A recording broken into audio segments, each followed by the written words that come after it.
Today we're going to make a really cute little Valentine's treat holder.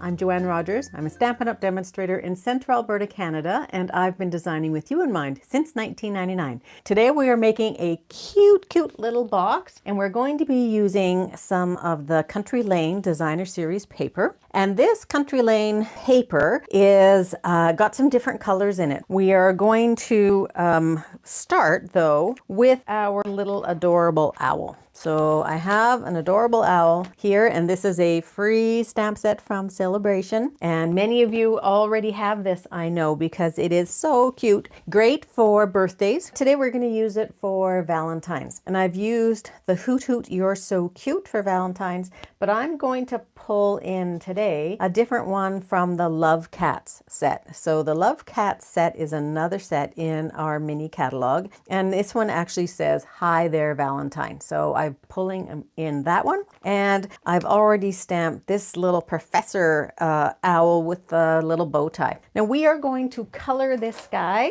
Now, is it a guy? What is your impression? Is this a guy or is it a gal? Because I'm not 100% sure. So we are going to color her, let's say, with, we're going to do some balmy blue. We're going to use maybe a little bit of sweet sorbet. I just pulled it in just in case. And then we're going to go with a variety of browns. So I have, this is our crumb cake here, light and dark. Let me pull in everything here. And then I also have our gray granite. So we're going to give our owl a little bit of just different, a little variety, I guess. And this is petal pink here. Petal pink and light petal pink and and pumpkin pie. So let's do that first. Let's color her nose first. And so if you have never used blends before, they are a wonderful tool for adding really bright and intense color to your designs.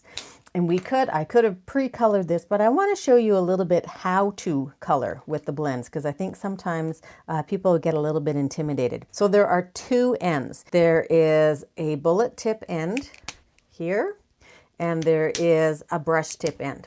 And I have to be honest, when I first started using these, I tended to use the brush tip end a lot more. Now I use the bullet tip end. And why I do that is that they're a little bit more resilient.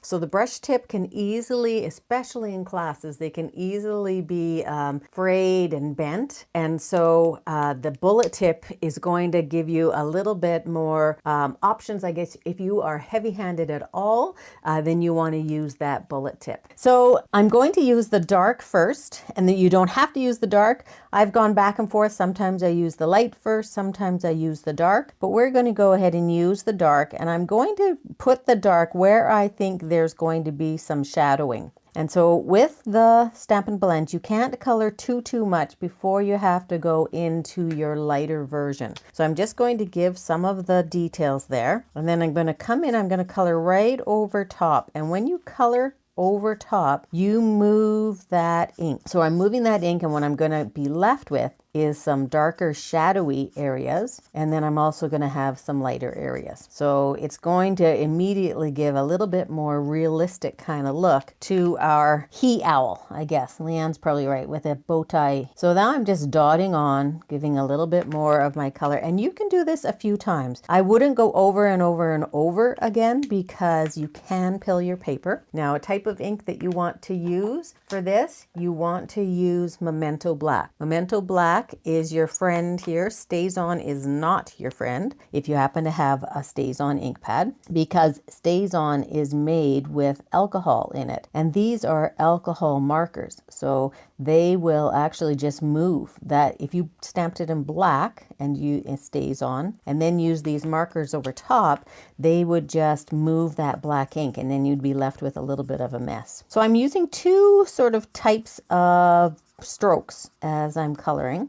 I'm using those line strokes, and I'm using round sort of circular strokes. I like using circular because I think that it blends out the color a little bit nicer. I really like a blended color. So you can sort of see how there's darker around the edges here. We're going to go in with just, I think he's going to have, instead of a lighter tummy, we're going to give him a darker tummy. So this color is one of the dark ones, SU300, and they come in packages of 2. And so this one, you know, I can't even tell you which one this is, if this is the medium or if this is something else. So I'm going to pull that out using the darker of the crumb cake, and I'm just lightly pulling it out, and what I should be left with is a little bit of darker around the outside edges.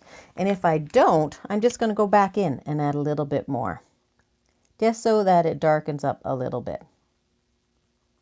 Okay, so that's that part. Now around here, I don't know, I think I might just leave this white. I'm gonna go now and give him a blue bow tie. So he's gonna have a balmy blue bow tie. This is the dark and this is the light. You don't have to put your lids on if you're going back and forth between your colors, if it's not a big area that you're coloring. If you're coloring a larger area, I would put your lid back on, just because it protects the ink and it doesn't dry out then. We're going to give balmy blue eyes as well.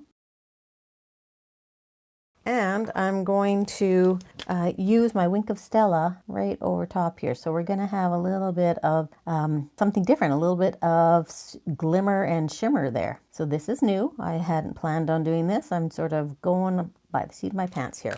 How many of you do that all the time? And I'm just going to use, I almost pulled out the brush, a tiny little bit of petal pink here in the inside of the ears. Okay, so that's our little guy. I'm going to get rid of all of those blends. So there we go. We've cut him out. We're going to save that and use it for words. I'm going to pull in the, see, here he is. He is really, really sweet. I'm going to pull in some Sweet Sorbet, and we're going to stamp that Hi There Valentine in Sweet Sorbet. Now, if you have a problem pulling, here, because normally I have to put my nail in, just give it a little push with your other hand at this end here, and then just pull it out after that. Just a tip for you. Okay, we are going to punch this out with the Label Me Fancy. Hopefully I didn't put that too far in the middle. I still want it to be straight. Now, I have a piece that is a little bit too small here. So here's a trick for you, and it's a trick that probably lots of you have seen, but what you really want to do is we're creating a little handle with that Post-it note. And then if we have a piece of paper that's just too small because you lose it in there and you can't get it quite centered on the punch, then it allows you to hold it and move it around. You don't have to actually hold that piece of white paper itself. So that's not quite in the center, I don't think. There we go. So we're going to take that guy there, and you can always reuse that punch, even though I've got it, I cut it out a little bit too. Okay, so there's our Hi Valentine.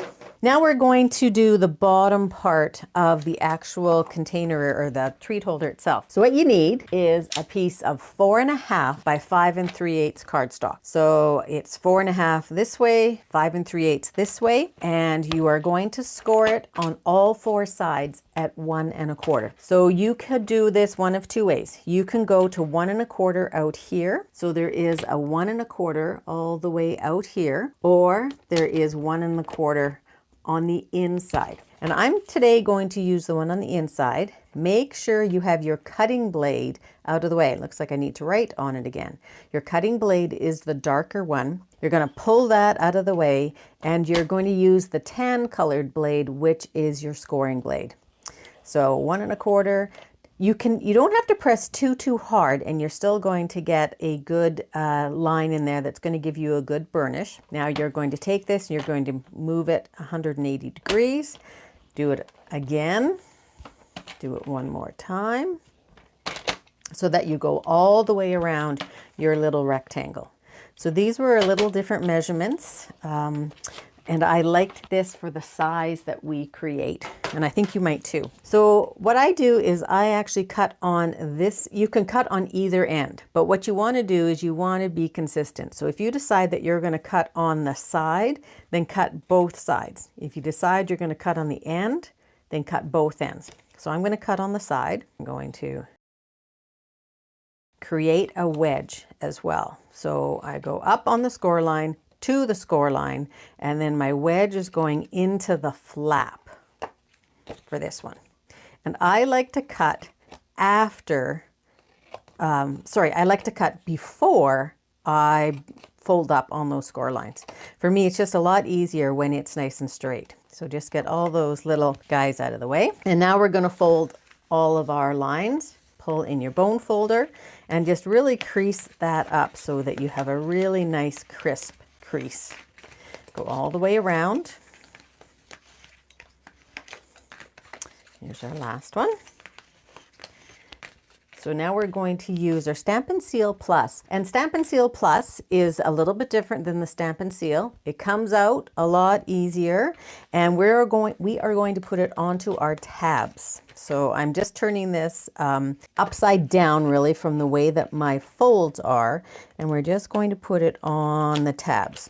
So how the Seal Plus works is that it's almost like there's tiny little breaks in between. And so I'm hoping that you can see that. It comes out a little bit easier than the Seal. So if you have challenge, you've bought a Seal and you think, oh, I cannot get this thing to run, then you might want to replace it when it comes time to replace with a Seal Plus cartridge. It might just be a little easier for you.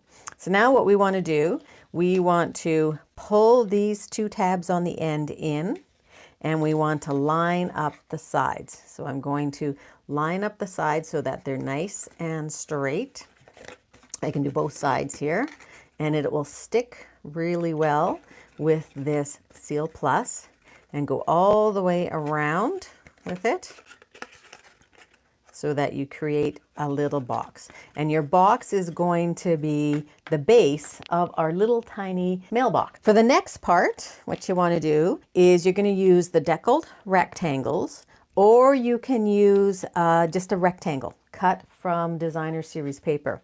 And for the size of box that I am making, I use the 3rd size down, and I didn't write what size that was. So let's just measure it here. Well, let's measure it here. It's a little easier.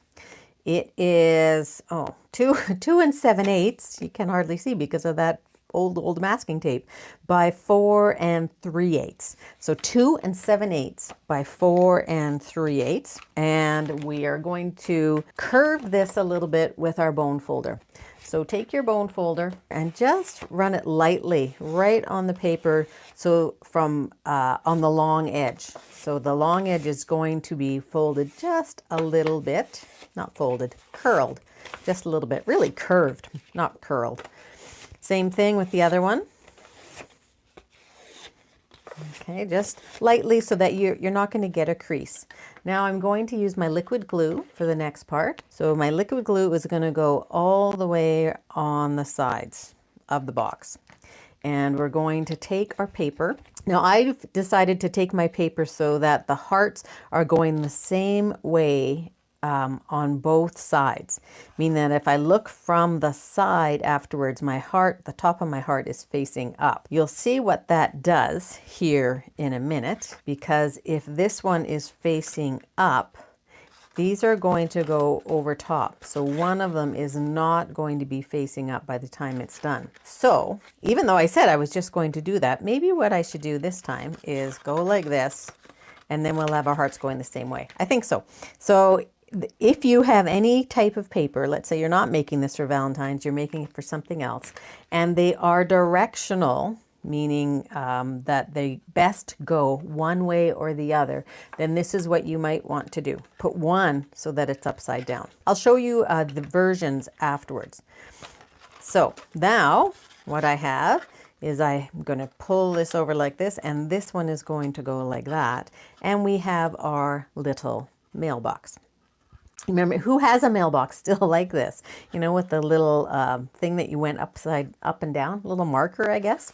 So what I do to put this together is just a smaller Velcro dot. And I think I just got these at the dollar store. You can certainly get them on Amazon in all different sizes. You can also use a magnet if you want, one of those very small magnets. But these are just so easy to put on. So in order to do it, all you do, and these come so that they're already together. Okay, so it doesn't matter which one you start with first. So you take off one of the backings, stick it to yourself, and then I want this to catch somewhere over here.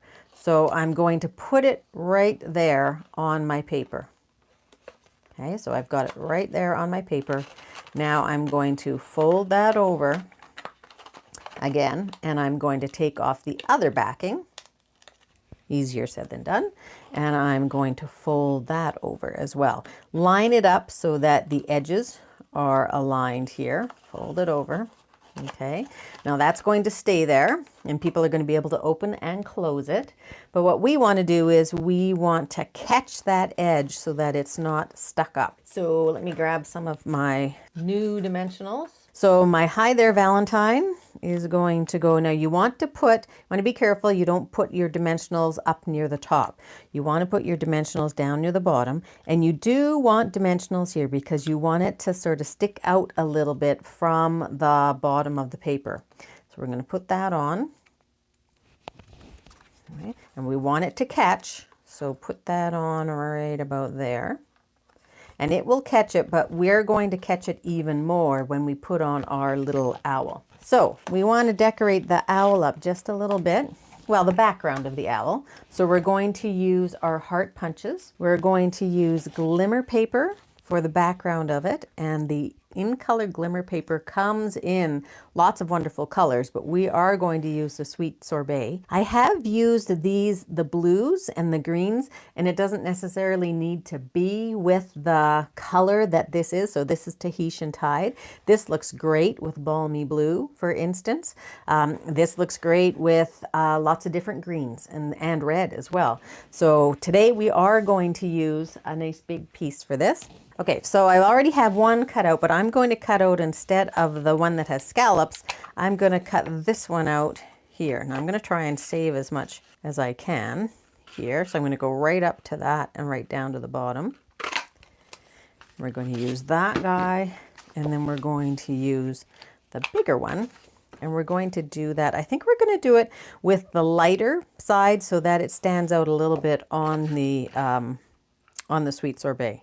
Again, try and use up the least amount of paper and have the least amount of waste. We're going to glue this down with our liquid glue. And I like to use liquid glue here because this is a rough surface. The glimmer paper is a rough surface. We're going to just let that set up for just a minute. And then I'm going to also give it a little bit of a curve. I can do that with my fingers too, because it's going to sit on this part of the mailbox or the box. So I want that to curve just a little bit. I could go in and do this. Okay, so we're going to glue that down like this. Our little guy is going to go on like this. We're going to glue with liquid glue again. You could use dimensionals here if you wanted. I'm going to put my heart off to the side instead of straight up and down. And you want to just let that set for a moment. You could use your Seal Plus here as well. I like the ability to be able to move in case I didn't put my heart in quite the right place. I still have, you can see I've still got a little bit of time that I can move it. So I just like having that because I make lots of mistakes. I put lots of things in the wrong places. I'm going to take the Pop Dot or the Velcro a little bit, and I think maybe we'll put him on with dimensionals too. I'm only going to put the dimensionals on the middle part of his body, just so that he can move and have some movement with the movement of the box. I can get one more in there, and we'll see how that looks. Okay, so that down here, we're going to put him, well, I guess we should put him straight. Okay, so there he is, and I'm going to pop that in just a minute. I do have a couple other little hearts. I have some baby hearts here. I have ones that I cut out. These were cut with the Warm Welcome bundle, and I think I want one just on there, Hi There Valentine. So we're just going to go for a little one there. So just a little dot of glue here. I try and clean as I go, then it's not quite so bad when I'm done. Okay, put that on there. Let that sit for just a minute, and I think, do I want some ribbon? Yeah, what the heck. Let's put some ribbon on there. So this is just our white ribbon. I'm going to make a double bow with it, so I'm taking it and doubling it up before I make my bow, and then I can use my bow tool, or I can just try and work my way through it here. And I like a little bit of extra ribbon as I'm doing this. I could have made this red as well, but I think maybe I'm happy with it just white, and it'll show up better against the red. Pull in my, so I did waste a little bit there, and I don't like normally doing that, but let's cut it all off and we'll see how much I have to cut. And I think maybe we will put this over on this side. And there's, you know, there are so many different ways that you could decorate this up, and you can see which one you like the best. So let's put that right there, so it doesn't interfere with our owl too much. Let me just tighten that up just a bit. Yeah, those definitely need to come. So I'm going to keep these pieces for something else because I really don't like to use up that much. And this I'm going to tuck in behind there. So I should be able to tuck that in. Yep, just fine. Okay, so he needs to go inside. Well, not until we put something in there. You want to put in, so I just got some of these. I hadn't seen these before. Someone tell me if these are new or if I just haven't been out in the world very much. Chocolate truffle. So these are this color right here, and then just some of our kisses so that you can give a kiss for Valentine's. Put that in, sort of tuck it in there. And then take your Velcro dot and have it meet, and then tuck in the, oh, I lost my tiny little heart. Hold on just a sec, gotta put that back on. I think I could have put my heart, this heart, down just a little bit more, and it would have a bit more. Let's put that guy back on. Okay, so there he is. I know it's sort of hard to see him there, but that's our project. So let me show you a couple other designs. So here's the same little owl. This is the same little owl, made almost exactly the same, different colors, colored a little bit differently as well. So there's him. This is the flying one. So same paper. These are all made out of the same bits of paper out of the Country Floral. And then let me show you the bunny. So this is the Easter bunny, and it's the stamp set and the punch. But this one doesn't have a punch. This one I cut out, colored just a little bit, and stamped, colored Wink of Stella on his chest, and then just cut him out myself. So there's a few different ideas for you so that you can get started with some treats for any occasion. I think that that's it for today. Leave a comment, let me know what you thought about the projects, maybe which one you like the best. Which one do you like, the red one, the blue, or the peach one is your favorite. So, okay, thank you everybody. We'll see you again, and have a great paper crafting day. Bye-bye.